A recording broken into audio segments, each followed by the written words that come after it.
hours later. Friends, இப்போ நல்லா grind ஆகி நம்மளோட சூப்பரான மில்க் ஷேக் வந்துடுச்சு.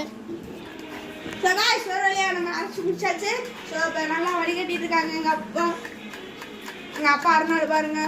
ஜூஸ் போடல, வெரி எக்ஸ்பீரியன்ஸ் போல.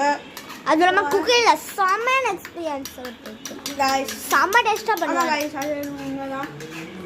ஸோ காய்ஸ், ஸோ இந்த வீடியோ உங்களுக்கு பிடிச்சிருந்தா லைக் பண்ணுங்க, ஷேர் பண்ணுங்க, கீழே கமெண்ட் பட்டனில் சப்ஸ்கிரைப் பண்ணுங்க, கமெண்ட் போட்டு விடுங்க. நான் நினைக்கிறேன். ஸோ அடுத்த வீடியோ காய்ஸ் ஏதாச்சும் ஒரு டாஸ்க் இருந்துச்சுன்னா தாங்க கமெண்ட்ஸில் நாங்கள் செய்கிறோம் காய்ஸ். ஸோ காய்ஸ், அதனால அடுத்த வீடியோஸ் நான் இன்னும் போட்டுருக்கோம். நல்லா லைக்ஸ் வந்தால் பரவாயில்ல. ஸோ காண வேண்டிய நம்ம ஒரு சில்வர் ப்ளே பட்டன் தூக்கிட்டா நீங்கள் சொல்கிற மாதிரி எந்த வீடியோ வேணாலும் போடுறோம் காய்ஸ். இது ப்ராமிஸ். ஸோ ப்ராமிஸ் நாங்கள் பண்ணுறேன் காய்ஸ்.